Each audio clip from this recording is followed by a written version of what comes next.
sing to you alone.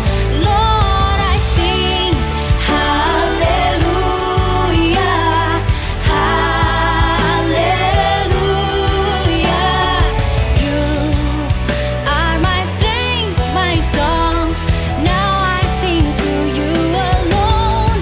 Lord, I sing hallelujah, hallelujah. You are my light, my life. Now I live for you alone. Oh, oh, oh.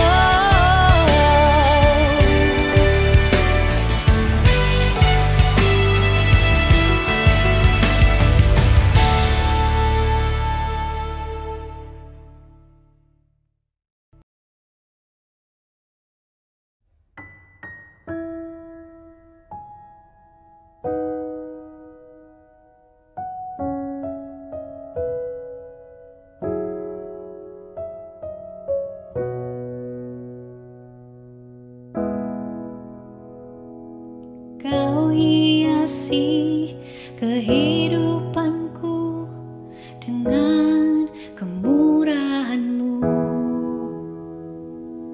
Kau rancangkan masa depanku penuh dengan harapan.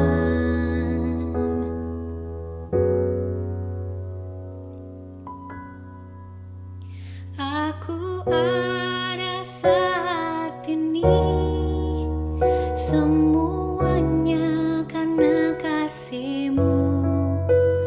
Aku hidup hari ini, semua berkat kemurahan-Mu.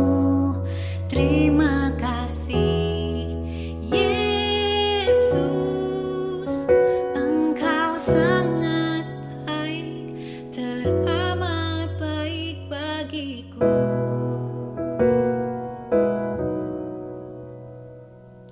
Kau hiasi kehidupanku dengan kemurahan-Mu. Kau rancangkan masa depanku penuh dengan harapan. Aku ada saat ini, semuanya karena kasih-Mu. Aku hidup hari ini, semua berkat kemurahan-Mu. Terima kasih Yesus, Engkau sangat baik, teramat baik. Aku ada saat ini, semuanya karena kasih-Mu. Aku hidup hari ini, semua berkat kemurahan-Mu. Terima kasih Yesus, Engkau sangat baik, teramat baik bagiku. Kau teramat baik Tuhan, Kau segalanya.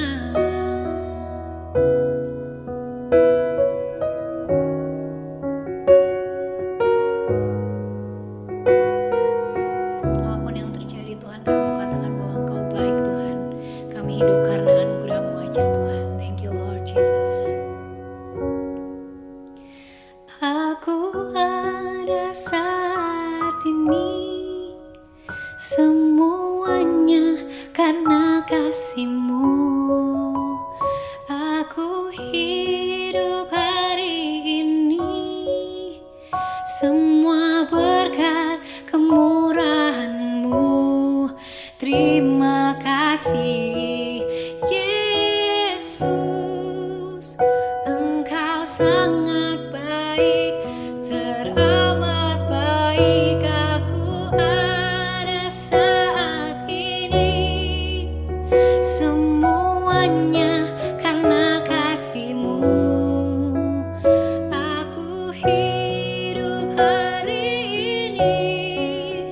semua berkat kemurahan-Mu.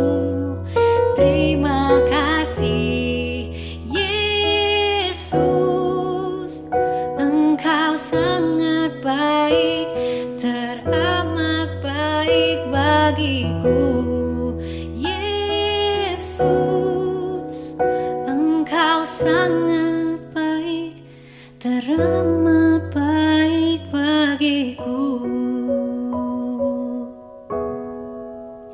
Kau teramat baik Tuhan.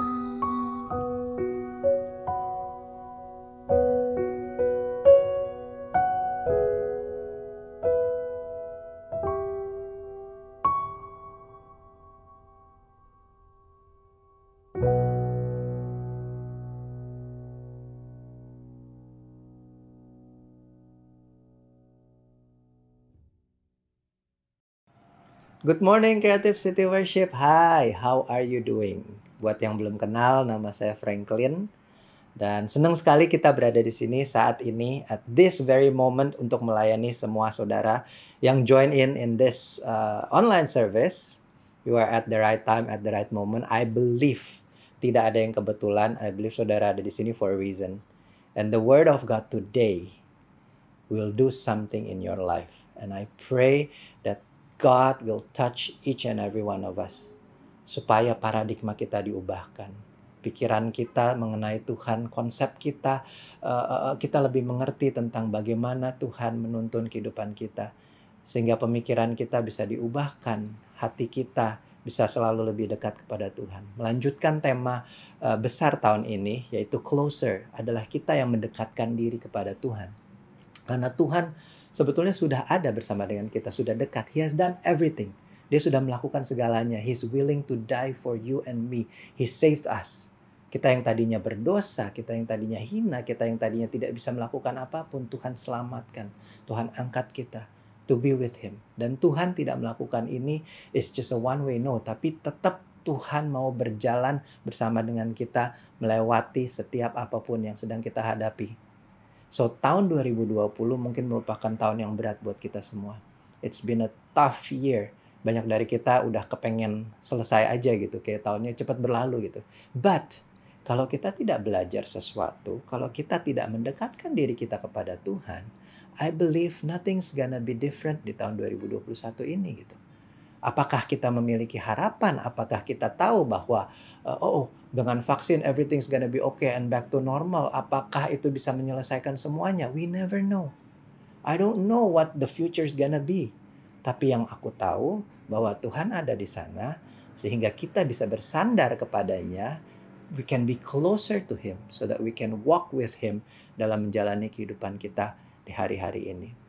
So, ada satu ayat yang membantu saya untuk melewati tahun 2020 because it's been a tough year. It's a tough year for me. Dan ayat ini merupakan sumber kekuatan, sumber pengharapan, sumber kebenaran yang saya pegang. And I wanna share this message to all of you. Supaya mungkin teman-teman yang sedang menjalani atau mengalami hal yang sama seperti saya alami can get encouraged. Kita bisa memiliki pengenalan yang benar tentang Tuhan. Siapa Tuhan itu? Lalu sikap hati kita harus seperti apa sih? And at the end, what are we gonna do in this new year, tahun 2021? Let's get into the words. Mazmur 23 ayat 1. Banyak dari kita favorite this word. Tapi apakah kita betul-betul tahu arti dari meaningnya dari ayat ini? Kita baca sama-sama Mazmur 23 ayat 1. Ini adalah Mazmur Daud. Tuhan adalah gembalaku, takkan kekurangan aku. Ayat 2, Ia membaringkan aku di padang yang berumput hijau. Ia membimbing aku ke air yang tenang. Ia menyegarkan jiwaku. Ia menuntun aku di jalan yang benar oleh karena namanya. Ayat 4 dikatakan, sekalipun aku berjalan dalam lembah kekelaman, aku tidak takut bahaya, sebab Engkau besertaku. Gadamu dan tongkatmu itulah yang menghibur aku. Today I just want to share bagaimana Tuhan show Himself, reveal Himself dalam kehidupanku personally di tahun 2020. Bagaimana ia sebagai gembala, bagaimana ia memelihara, ia menuntun, ia memberi pengharapan, ia melindungi kami semua sekeluarga. Pemeliharaan Tuhan seperti di ayat yang kedua dibilang, ia membaringkan aku di padang yang berumput hijau, ia memberi kita makan, baik itu secara rumput di sini berbicara tentang makanan, baik itu physical and spiritual. So I believe Tuhan selama tahun 2020, selama kita sedang berjalan dalam masa-masa yang sangat sulit, financially especially, Tuhan bisa menggunakan banyak orang untuk memelihara kita supaya kita tetap bisa makan. Baik itu literally dengan menggerakkan hati-hati teman-teman di gereja untuk bisa saling support satu dengan yang lain, sending food, kirim makanan sini sana to bless others, atau secara financially bisa membantu teman-teman yang lain. God can use anything dalam kehidupan kita. Dan selama 2020 God has shown bahwa Ia memelihara kita. It's been very clear bahwa tetap sampai hari ini kita ada. It's only because Tuhan baik dalam kehidupan kita. Dia selain memelihara, Dia menuntun kita ke jalan yang benar, membimbing kita. Jadi pengertian tentang Tuhan tahun 2020 somehow kita dipertemukan dengan orang-orang yang tepat at the right moment to show us bahwa ini yang Tuhan mau. Maksud dari ini semua adalah ini.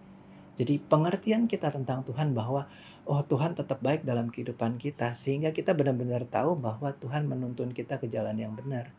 Tuhan kasih pengharapan. Sometimes seperti di ayat yang ketiga, Ia menyegarkan jiwaku. It talks about hope. Kita nggak tahu apakah this vaccine akan menyelesaikan semuanya dan semuanya akan kembali normal. Terus tiba-tiba balik aja. We never know what the future is gonna be.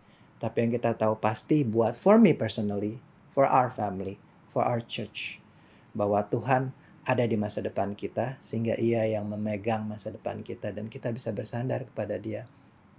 Ayat ini benar-benar show us role-nya Tuhan. Bagaimana kita bisa percaya kepada Dia. Kenapa? Karena Dia Tuhan Allah yang melindungi. Di sini dibilang, ada satu ayat di Yohanes 10 ayat 11, kita baca sama-sama. Bagaimana Tuhan sebagai gembala itu melindungi domba-dombanya. We are kita adalah domba-dombanya Tuhan. Dan bagaimana Tuhan melindungi kita di Yohanes 10 ayat 11. Di situ dibilang, akulah gembala yang baik. Gembala yang baik memberikan nyawanya bagi domba-dombanya. Sedangkan seorang upahan yang bukan gembala dan yang bukan pemilik domba-domba itu sendiri, ketika melihat serigala datang, dia langsung pergi meninggalkan domba-domba itu lalu lari. Sehingga serigala itu menerkam dan mencerai-beraikan domba itu. Ia lari karena ia seorang upahan dan tidak memperhatikan domba-domba itu. Akulah gembala yang baik, dan aku mengenal domba-dombaku, dan domba-dombaku mengenal aku. Sama seperti Bapa mengenal aku dan aku mengenal Bapa, dan aku memberikan nyawaku bagi domba-dombaku. In this verse, Tuhan benar-benar nyata. Tuhan bilang bahwa akulah gembala yang baik. I'm willing to sacrifice everything for you. I'm willing to sacrifice even my life for you. There's no greater love. Nggak ada cinta kasih yang lebih besar daripada seseorang yang mau mengorbankan nyawanya buat kita. Dan Tuhan lakukan ini just to save us. This is the real gospel. Ini adalah Injil yang sebenarnya. Dan kita harus memegang ini. Bagaimana Dia Tuhan, tapi Dia rela menjadi manusia. Dia Tuhan yang paling mulia, Dia rela menjadi sederhana. Dia punya segalanya, Dia yang ciptakan segalanya, tapi He's willing to let it all go. Dia mau meninggalkan semua itu, menjadi sederhana, masuk ke dunia. Cuman buat apa? Untuk saudara dan saya. He's there to save us from our sin, untuk menyelamatkan kita dari kehidupan kita yang lama, supaya kita bisa hidup dan berjalan bersama Dia for the future. Tuhan yang gak terbatas, Dia masuk ke dalam sejarah manusia yang terbatas. Tuhan yang maha suci, Dia masuk ke dalam dunia yang penuh dosa, just to save us, untuk menyelamatkan kita semua. Dia yang maha adil. Tuhan itu Tuhan yang maha adil, tapi Dia mau masuk ke dunia yang penuh ketidakadilan. Bahkan Dia rela diperlakukan tidak adil sampai mati di kayu salib for you and me. Semua ini dilakukan kenapa? Agar Tuhan punya relationship dengan kita. Agar Tuhan mau we get closer to Him. Anak-anaknya mendekatkan diri kepada Dia sebagai Bapa, sebagai gembala yang baik. Supaya Ia bisa berjalan bersama dengan kita lewatin setiap musim kehidupan kita. Immanuel kan, kita sering dengar Immanuel, artinya itulah artinya Allah bersama dengan kita, Allah beserta kita, berjalan bersama dengan kita. And tahun 2020 Tuhan benar-benar show this all dalam kehidupan aku personally, and He's been a very personal God to me. Makanya di sini dibilang gembalaku. Tuhan adalah gembalaku. Dia di sini nggak dibilang Tuhan adalah gembala kita, Tuhan adalah gembalanya, Tuhan adalah gembala orang-orang yang mau mengikuti. No. Di sini dibilang Tuhan adalah gembalaku. He is a very personal God. Tuhan berjalan bersama dengan kita sesuai dengan musim kita. I believe each and every one of us punya masalah yang berbeda-beda, punya musim kehidupan yang berbeda-beda. Mungkin di tahun 2020 has been the best year of our life. Mungkin buat orang-orang introvert ya, kita bisa stay home, nggak ketemu orang, and do everything. But Tuhan tetap ada dalam setiap musim kehidupan kita, baik itu baik ataupun buruk. Baik itu kita lagi the highest point in our life atau the lowest point, Tuhan ada. And He's personal. Masalahku berbeda dengan masalahmu, masalahnya berbeda dengan masalah, semuanya berbeda-beda. And yet Tuhan menjawab kebutuhan kita sesuai dengan apa yang sedang kita alami. So He's a very personal God for me di tahun 2020. Gembalaku. Now, penyertaan, tuntunan, perlindungan Tuhan benar-benar nyata dalam kehidupan kita semua. Kalau kita bisa berada di sini saat ini, it's only because of His grace, karena Dia baik. Tapi apa semua yang baik terjadi pada kita di tahun 2020? Kenapa I can say that? Kenapa saya masih bisa bilang bahwa Tuhan baik di tahun 2020? Kenapa saya masih bisa bilang bahwa Tuhan melindungi kita? Kenapa saya masih bilang bahwa Tuhan memberi pengharapan, menuntun, memelihara gitu? Apa am I receiving all the very best di tahun 2020? Enggak. It's been a very tough year. It's been a very hard year. Dimulai dari operasi ayah saya, jantung, lalu bisnis, I'm in a hotel business. Jadi benar-benar langsung kena banget. Tidak ada income sama sekali sampai detik ini. Terus terakhir dengan COVID, kedua mertua saya kena COVID, masuk rumah sakit, dan kita nggak berdaya, dan kita nggak bisa ngelakuin apa-apa. It's like kita benar-benar, it's like kita lumpuh, benar-benar nggak bisa ngelakuin apa-apa gitu. Mau jenguk aja nggak bisa, karena langsung diblok. Sampai pada akhir tahun, mengawali tahun, tiba-tiba papa mertua saya juga jatuh. So it's been a very tough year. Tapi kenapa saya bisa bilang bahwa Tuhan adalah gembalaku, takkan kekuranganku? Bahasa aslinya takkan kekurangan aku adalah I shall not want. Bukan berarti Tuhan sudah memenuhi semua kebutuhan kehidupanku sampai berlimpah-limpah, sampai aku udah nggak ada kepengen lagi, sampai aku tidak perlu apapun lagi dalam hidup ini. Aku sudah penuh tercukupi gitu. It will be nice, right? Tapi it does not talk about that. Takkan kekurangan aku, bahasa aslinya adalah I shall not want. Bukan berarti Tuhan memberikan kita segalanya, tapi karena Tuhan sudah menjadi segalanya dalam kehidupan kita, sehingga our utmost desire, keinginan hati kita yang paling dalam adalah kehadiran Dia dalam kehidupan kita. Sehingga kebutuhan yang lain menjadi secondary. Let me give you an example. Contoh, istri saya bisa masak enak. Oke, she's a very good cook. Kita semua suka masakannya. Me and the kids, kita senang. Tapi kebahagiaan kita, our happiness, bukan terletak pada makanan yang dia buat. Dia bisa masak makanan yang paling enak, we'll be happy. Tapi kebahagiaan kita, our happiness, itu terletak pada kehadiran istri dalam kehidupanku. Jadi kita mau makan nasi telur, kita mau makan nasi garam, kita mau makan apapun yang kita apa aja yang kita punya di kulkas kita masak, I'm still gonna be happy. Why? Because aku makannya sama dia. Because I'm spending time bersama dengan dia. Kehadirannya dia jauh melebihi pekerjaan tangannya. Kehadirannya dia dalam kehidupanku, itulah sumber kebahagiaanku. Bukan apa yang dia bisa lakukan, bukan apa yang dia bisa berikan. So, sama dengan kehidupan kita sama Tuhan. Harusnya kita menaruh kebahagiaan kita, ketenangan kita, semua apapun yang kita menjadi kesenangan buat kita, itu Yesus sendiri, kehadiran Tuhan sendiri dalam kehidupan kita. Bukan berkat-berkatnya, bukan pekerjaan tangannya. Jadi, akan sangat mudah buat kita mengatakan, Tuhan, Engkau tetap baik. Walaupun aku sekarang dalam kondisi yang tidak baik, tapi karena Engkau berjalan bersama denganku, Engkau tetap baik dalam kehidupanku. Bukan berarti Tuhan berikan segalanya baru kita senang. No. Karena Tuhan adalah segalanya buat kita. That's what matters. Bukan berkat-berkatnya. Sometimes berkat Tuhan bisa menjadi penghalang kita untuk lebih dekat sama Tuhan sendiri.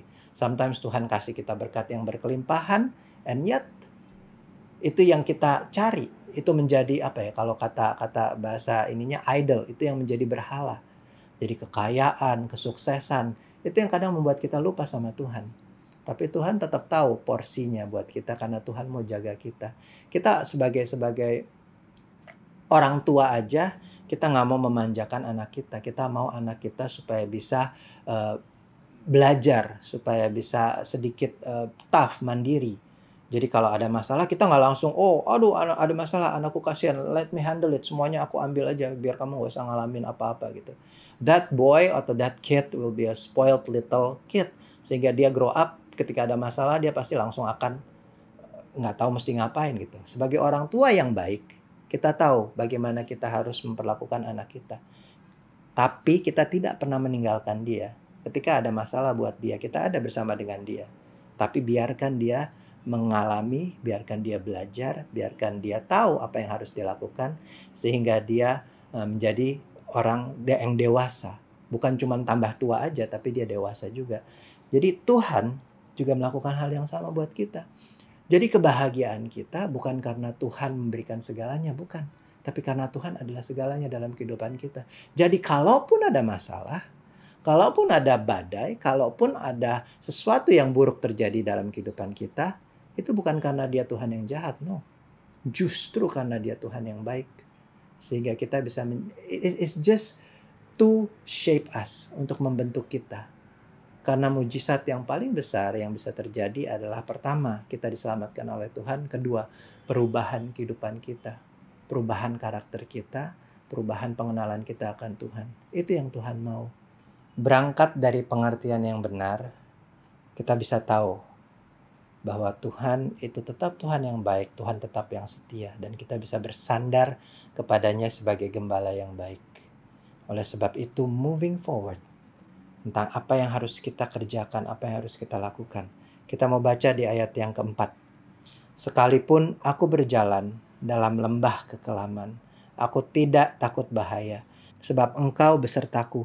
Gadamu dan tongkatmu itulah yang menghibur aku. Di sini dikatakan berjalan. Sekalipun aku berjalan dalam lembah kekelaman. Lembah yang kelam, sama seperti kita sekarang. We never know apa yang akan terjadi. Sepertinya semuanya is closing down on us. Mungkin kita kehilangan orang yang kita kasihi in this COVID. Mungkin kita kehilangan bisnis, kehilangan usaha, kehilangan apapun itu. Dan sepertinya kita sedang berada di lembah, the lowest point of our life. I don't know apa yang saudara alami. Tapi di sini dikatakan terus berjalan.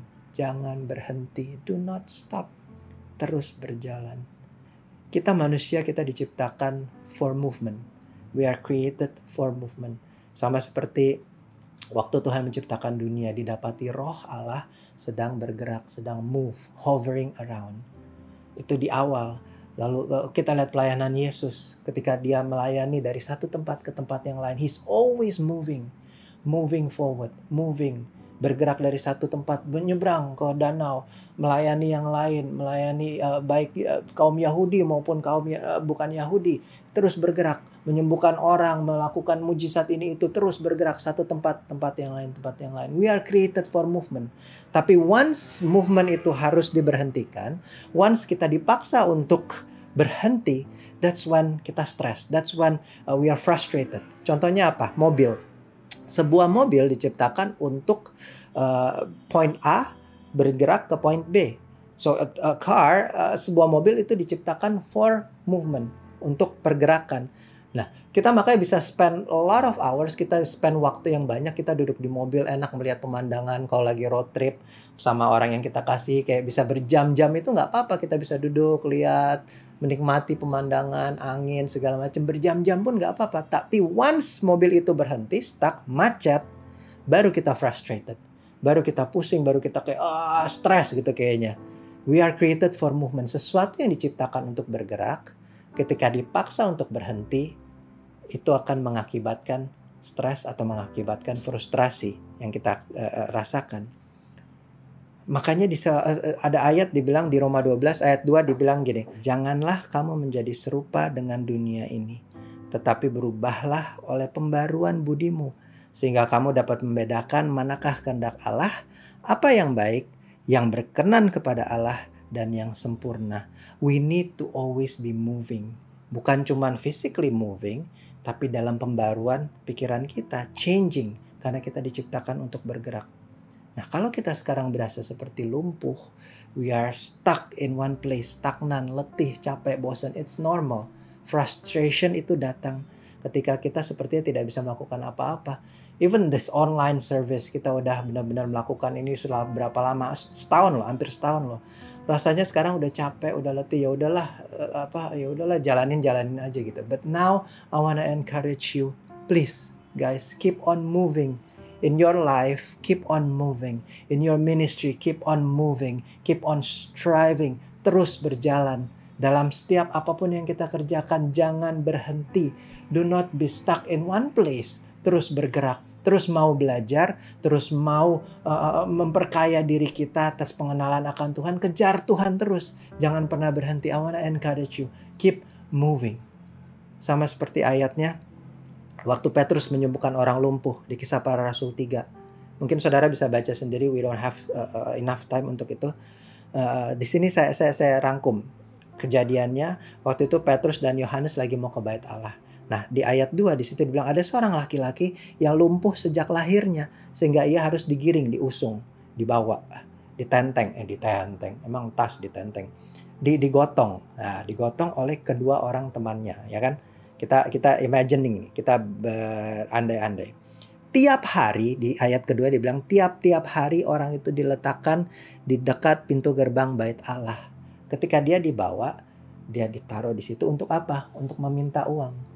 Supaya, nah, nama gerbang di depan Bait Allah itu namanya gerbang indah. Untuk meminta sedekah, ini di ayat 2. Untuk meminta sedekah kepada orang-orang yang masuk ke dalam Bait Allah. Jadi tujuan dia ada di situ untuk apa? Meminta sedekah, minta uang. Lalu Petrus Yohanes datang ke Bait Allah. Terus di situ dilihat. Lalu orang itu menatap dia dan orang itu meminta sesuatu kepada Petrus dan Yohanes. Dia bilang, please, give me change. Ini sesuatu yang sudah dilakukan bertahun-tahun. Dua temannya datang, gotong dia, bawa karena dia lumpuh. Dia duduk di situ, ditaruh, minta-minta. Sore temannya datang lagi, angkat lagi, bawa dia pulang. Setiap hari melakukan itu. Sampai suatu hari Petrus dan Yohanes datang. Nah, ketika orang ini minta sesuatu, give me change, kasih aku uang. Lalu Petrus dan Yohanes bilang apa? Di ayat yang keempat.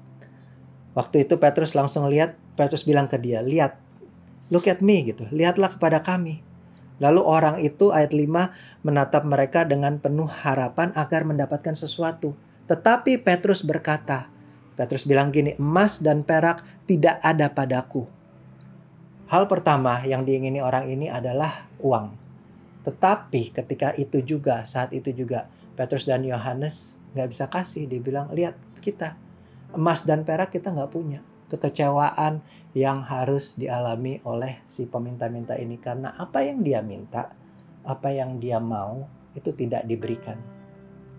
Tapi selanjutnya, something amazing happens.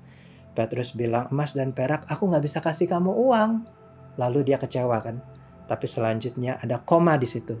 Petrus bilang, tetapi apa yang kupunyai, kuberikan kepadamu. Demi nama Yesus Kristus orang Nazaret itu, berjalanlah. Lalu apa yang terjadi? Orang itu langsung sembuh. Dia pegang tangan orang itu dan membantu dia berdiri. Ketika itu juga kuat kakinya. Dia berdiri dan dia menari-nari. Dan dia melonjak kian kemari. Dan semua orang ngelihat itu. Apa yang diminta tidak diberikan, menghasilkan kekecewaan. Tetapi Tuhan menyediakan sesuatu yang lebih besar dari apa yang orang ini inginkan. Kesembuhan. Kadang kita berasa bahwa kita, aduh Tuhan, aku butuh ini, aku butuh itu, dan Tuhan gak menjawab. Dan kita berhenti sampai di situ. Tuhan bukan Tuhan yang baik, Tuhan bukan Tuhan yang memelihara, Tuhan bukan Tuhan yang, balik lagi ke poin-poin yang sebelumnya. But yet Tuhan is planning, or Tuhan memberikan kebutuhan yang sebetulnya kita butuhkan, yang kita nggak tahu kita butuhkan. Orang ini pikir yang dia butuhkan adalah uang, tapi sebenarnya Tuhan menyediakan kesembuhan buat dia. So apapun yang kita sedang alami saat ini, mungkin kita inginkan sesuatu dan kita berkata, Tuhan Engkau di mana? Lord, aku butuh Engkau, tapi Engkau di mana? Aku butuh sesuatu, kenapa Engkau nggak jawab? Know this, Tuhan tahu yang terbaik untuk kehidupan kita semua. Mungkin apa yang kita minta nggak diberikan Tuhan, tapi Tuhan menyediakan sesuatu yang sebetulnya kita butuh, yang kita nggak tahu kita butuhkan. Dan sadari ini, orang ini setiap hari selama bertahun-tahun dianterin temennya jalan untuk minta sesuatu. Digotong, duduk, minta sesuatu. Saya kebayang ada 2 temennya kiri dan kanan yang bawain dia sampai ke situ. Jadi terjadi sebuah sistem yang sudah terjadi bertahun-tahun lamanya. Dan mungkin temen 2 ini mungkin dibagi juga kali hasil sedekahnya, karena dia kan nganterin kan. Udah baik nganterin, jemput, pulang. Kalau enggak, mana ada sih orang yang mau setiap hari ngelakuin hal yang sama ya, kalau nggak ada pembagian ya. Mungkin ada sistem yang terjadi, mungkin ya udah dibagi kali. At the end of the day dikasih uang. Sehingga ada sistem yang terjadi yang yang mendukung kebobrokan dan merubah mindset orang ini supaya yang dibutuhkan adalah uang, yang dibutuhkan adalah sedekah. Tapi dia tidak tahu sebetulnya yang dibutuhkan adalah kesembuhan. So look around you. Sometimes teman-teman kita di sekeliling kita adalah orang-orang yang mendukung sistem yang membuat kita hanya bisa terfokus kepada sesuatu yang kita pikir kita butuh. Padahal ketika Tuhan mau memberikan kita sesuatu yang jauh melebihi apa yang kita minta, that's when the system is broken. Mungkin kita perlu meninggalkan orang-orang yang terus drag us down. Mungkin kita perlu meninggalkan hal-hal yang terus mengkekang kita dalam kelumpuhan itu, sehingga kita terus berada di tempat yang nyaman, sehingga kita terus berada di comfort zone, sehingga kita terus berada di situ meminta-minta, dan kita pikirkan hanya kebutuhan kita cuman ini aja. Maybe we have to leave that behind supaya Tuhan bisa bekerja dan Tuhan berikan kesembuhan supaya kita bisa berjalan keluar dari kelumpuhan ini. I pray for each and every one of us saat ini yang sedang mengalami burnout, yang sedang mengalami kecapean, yang sedang mengalami ketidaktahuan akan masa depan. Know this, Tuhan adalah gembalamu. Oleh sebab itu, your utmost desire, keinginan hatimu yang terdalam haruslah menjadi Tuhan saja. Bukan pekerjaan tangannya, bukan berkatnya, bukan apa yang ia bisa lakukan, tapi biarlah Tuhan saja yang menjadi desire hatimu satu-satunya. Dia mampu, Tuhan bisa.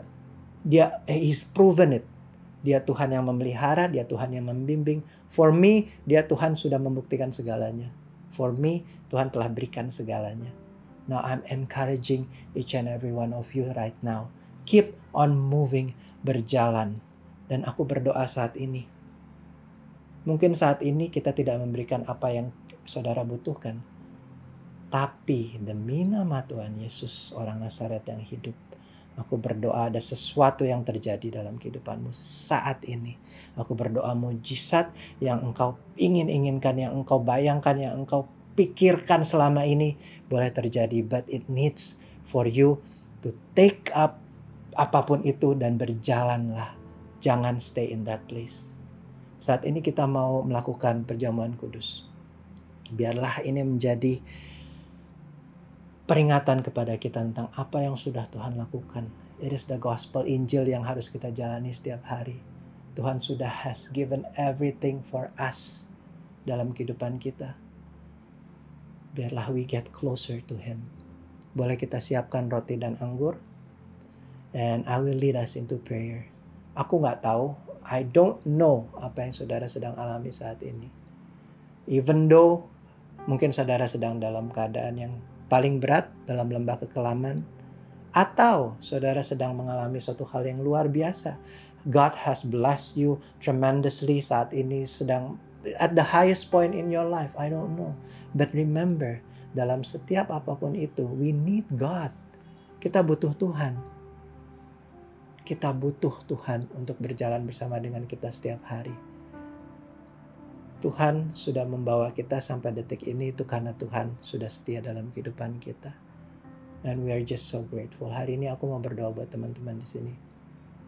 Yang pertama, buat teman-teman yang udah merasa jenuh, udah merasa bosan, yang udah merasa I'm tired of all of this. Aku mau berdoa saat ini sama seperti Petrus dan Yohanes berdoa. I pray for miracle. Mungkin teman-teman ada di rumah sedang nonton atau whatever situation yang saudara sedang jalani saat ini. I just want you to put your hands in your heart saat ini juga. Yang pertama buat teman-teman yang sedang mengalami ini semua dan membutuhkan breakthrough, membutuhkan mujizat Tuhan supaya kita nggak lumpuh lagi. I wanna pray for all of you. Yang kedua, mungkin teman-teman dari tadi dengerin ini semua dan berpikir bahwa siapa Tuhan yang seperti ini? Gembala yang seperti itu tuh seperti, wow, I just knew bahwa ada gembala, ada Tuhan yang mau berjalan dengan kita yang seperti ini. I want to pray for you yang hadir pada saat hari ini, yang belum mengenal Tuhan, Yesus sebagai Juru Selamat. I wanna pray. I want you to know my God. I want you to know my Jesus. And you will not regret it. Dia Tuhan Allah yang exactly seperti apa yang Dia katakan. Ia adalah gembala yang baik. Let us bow our heads. Bapa, pagi hari ini, aku percaya semua perkataan yang keluar dari mulut hamba-Mu Tuhan, itu berasal daripada-Mu saja. Dan aku percaya Engkau Tuhan yang berurusan dengan kami pribadi, lepas pribadi, dalam setiap apapun yang sedang kami alami, dalam setiap apapun yang sedang kami jalani. You are a personal God in our life. Terima kasih sudah merubahkan paradigma kita, merubahkan cara kita berpikir. Terima kasih Tuhan. Saat ini hamba-Mu berdoa untuk mujizat Tuhan. Engkau tidak terbatas ruang dan waktu, Engkau tidak terbatas physical tempat Tuhan. Aku percaya mujizat-Mu masih terjadi saat ini Tuhan. Demi nama Tuhan Yesus orang Nazaret, mungkin aku tidak memiliki emas dan perak saat ini seperti Petrus dan Yohanes, tapi apa yang kupunya, I pray dalam nama Tuhan Yesus Kristus. Kelumpuhan kita selesai hari ini dan kita bisa berjalan karena Engkau Tuhan yang memberikan mujizat. I pray for a miracle dalam setiap individu kita, dalam setiap teman-teman yang nonton ini, dalam setiap pekerjaan, dalam setiap karir, dalam setiap kesehatan, dalam setiap kondisi hati. I pray for miracles saat ini juga Tuhan. Engkau mau jamah kami semua Tuhan, dimanapun kami berada. I know you still do miracles Tuhan. Kalau Engkau sudah menuntun hamba-Mu sampai hari ini Tuhan, hamba-Mu percaya Engkau Tuhan yang sama yang bisa menuntun teman-teman di sini Tuhan.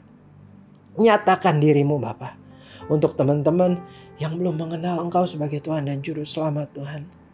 I pray saat ini Engkau mau hadir dalam kehidupan mereka Tuhan. Mereka menaruh tangannya di hati mereka Tuhan. Mereka bilang bahwa Engkau Tuhan hadir Tuhan, masuk dalam hatiku Tuhan. Aku mau mengenal Engkau. Aku mau mengenal Juru Selamat seperti Engkau. Dan jawab doa mereka Tuhan saat ini Tuhan. Hadir bersama dengan mereka Tuhan. Untuk teman-teman yang belum mengenal Tuhan saat ini, can we say this prayer di dalam hati kita? Ataupun kita ucapkan bersama-sama, kita semua di sini kita ucapkan. Tuhan Yesus. Ulangi kata-kata saya, Tuhan Yesus. Aku mau Engkau hadir dalam kehidupanku. Aku mau Engkau menjadi raja dalam kehidupanku. Aku mau Engkau menjadi gembala dalam kehidupanku. Supaya apa yang aku pikirkan, apa yang aku lakukan, Apa yang aku senangi Tuhan, merupakan kesenangan-Mu juga Bapa. Aku mau Engkau Tuhan berdaulat atas kehidupanku. Take control over our life. Pegang kendali dalam kehidupanku. Engkau Tuhan Allah yang baik. Aku mau menerima Engkau sebagai Tuhan dan Juru Selamat dan berjalan bersama dengan-Mu sebagai gembala yang baik. Thank you Jesus. Thank you Jesus. Thank you Jesus. Saat ini kita mau melakukan perjamuan kudus. Aku percaya mujizat Tuhan ada. Aku percaya Tuhan hadir. Mari kita ambil roti. Roti ini merupakan lambang dari tubuhnya yang sudah diberikan kepada kita. He has done it all. Dia Tuhan yang mau mati untuk menebus dosa kita. Kita yang tadinya hina, kita yang tadinya berdosa, kita yang tadinya nggak bisa lakukan apapun.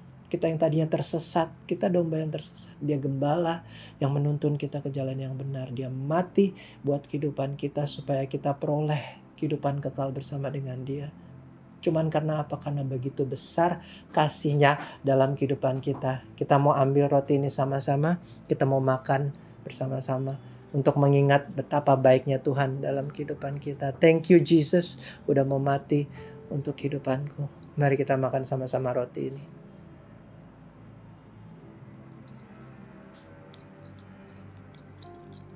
Kita mau ambil anggur yang merupakan lambang dari darah-Nya yang tercurah. Darah-Nya amat kuasa, sucikan dari dosa. Kalau mungkin saudara sekarang dalam keadaan sakit, aku percaya Tuhan masih bisa menyembuhkan kita. Tuhan punya kuasa untuk menyembuhkan, sama seperti yang menyembuhkan orang yang lumpuh. Dia berkuasa untuk menyembuhkan segala sakit penyakit kita. Kita mau minum sama-sama anggur ini sebagai peringatan atas apa yang sudah Tuhan lakukan dalam kehidupan kita. Darah-Nya sudah tercurah. Dia udah mati buat segala dosa kita, segala perbuatan kita di masa lalu, segala apa yang sudah kita lakukan. It's a fresh start. Hari ini, it's a fresh beginning. Kita mulai bersama dengan Tuhan. Mari kita minum sama-sama. Bapa, hamba-Mu selesai berbicara, tapi kami tahu biarlah benih firman ini bisa bertumbuh di dalam hati kami yang subur Tuhan. Biarlah ini bukan sebagai pengenalan, hanya informasi saja, tapi bisa merubahkan kehidupan kita, merubahkan paradigma kita, merubahkan pengenalan kita akan Engkau Tuhan. Dan hamba-Mu bersyukur Engkau Tuhan Allah yang baik dalam kehidupan kita. Engkau tetap setia dalam setiap apapun yang kami lalui Tuhan. Engkau tetap Allah yang baik Bapa. Terima kasih Tuhan untuk siang hari ini. Biarlah kiranya Engkau senantiasa Roh Kudus berbicara, senantiasa ada bersama dengan kami. Sehingga Engkau bisa menjelaskan lagi tentang hal-hal apa yang mungkin masih menjadi pertanyaan dalam kehidupan kami. Tapi kami tahu, kami yakin dan percaya Engkau Tuhan Allah yang hadir dan berjalan bersama dengan kami. Teach us to be closer to you God.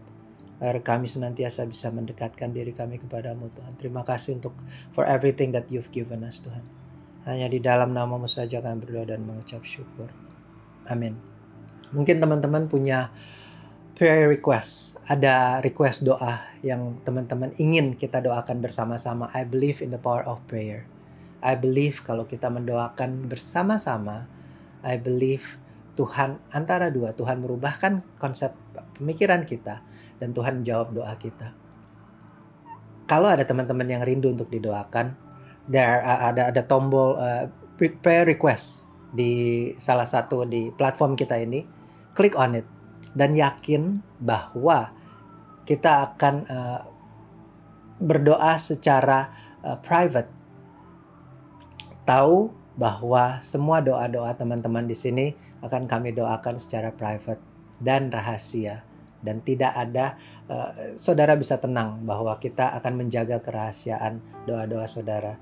Dan aku percaya akan kuasa doa. Kalau saudara-saudara mau rindu doa untuk didoakan, please press that prayer request supaya teman-teman di sini bisa mendoakan. Okay? Thank you so much for joining us this Sunday. Have a great Sunday. Semuanya Tuhan memberkati. Halo keluarga Creative City Worship, selamat hari Minggu. Apa kabarnya? Kita berdoa semua selalu dalam keadaan yang baik. sehat tanpa kurang suatu apapun. Amin. Gimana firman yang sudah dibagikan? Terima kasih buat Koklin yang udah bagikan firman tadi. Kiranya firman itu jadi berkat buat kita, meresap dan bisa diaplikasikan di kehidupan sehari-hari, sehingga firman itu bisa jadi berkat juga untuk orang lain. Amin. Untuk teman-teman yang baru saja hadir atau join di ibadah online Creative City Worship, silakan isi data diri kalian di tab New Year di sebelah kanan atas. Di sini. Kehidupan kekristenan tidak jauh dari yang namanya doa, baik itu mendoakan maupun didoakan. Nah, untuk teman-teman nih yang lagi butuh didoakan, silakan bisa klik request prayer. Nanti teman-teman dari Creative City Worship dengan senang hati akan mendoakan kalian. Dan sifatnya ini rahasia. Jadi teman-teman nggak perlu takut, nggak perlu ragu kalau nanti request doanya akan bocor segala macam. Tenang. Sebelum kita melakukan persembahan, yuk kita berdoa terlebih dahulu. Tuhan, terima kasih untuk hari ini, terima kasih untuk waktu, untuk tempat yang Kau berikan Tuhan. Sebentar kami melakukan persembahan, kiranya Kau yang sudah di hati kami, biar kami memberi dengan penuh sukacita, memberi dengan penuh bahagia, tidak bersungut-sungut, tulus, ikhlas, dan penuh dengan cinta. Terima kasih Tuhan, kiranya persembahan kami bisa jadi berkat untuk perluasan kerajaan-Mu. Terima kasih Tuhan. Biar segala pujian, hormat, kuasa, dan kemuliaan hanya bagi nama-Mu. Amin. Teman-teman bisa langsung melakukan persembahan melalui QR Code yang ada di layar, atau bisa transfer ke rekening BCA Creative City Worship. Setelah ini jangan kemana-mana, seperti biasanya kita akan ada online Zoom Fellowship. Untuk linknya bisa langsung hubungi Kak Dani. Bakal ada yang seru di hari Sabtu tanggal 30 Januari. Kita akan mengadakan Church-wide Bible Study with Pastor Kid jam 4 sore. Jadi untuk teman-teman yang ingin ikut, silakan hubungi CC leader kalian atau hubungi Kak Dani. Creative City Worship memiliki kelompok-kelompok kecil yang diberi nama Connect Community. Nah, selama pandemi ini, Connect Community berlangsung secara online via Zoom. Untuk teman-teman yang mau bergabung, langsung saja hubungi Kak Dani biar tahu nih kira-kira Connect Community mana yang cocok sesuai dengan tempat tinggal kalian. Untuk papa mama, om tante, jangan lupa untuk ajak anak-anak atau keponakannya di ibadah Creative Kids melalui Zoom setiap hari Minggu jam 8.30 sampai 9.30. Untuk informasi lebih lanjut, silakan hubungi Kak Dani. Nah, ini nggak kalah penting. Untuk teman-teman yang main Instagram atau punya akun Instagram, bisa follow Instagram kita di @creativecityworship karena di sana banyak banget informasi mengenai kegiatan apa aja sih yang ada di gereja Creative City Worship. Untuk ibadah online, teman-teman bisa akses di YouTube channel kita, Creative City Worship. Jangan lupa klik like, komen, dan subscribe. Akhir kata, beli kue sus naik MRT. Tuhan Yesus memberkati. Bye-bye.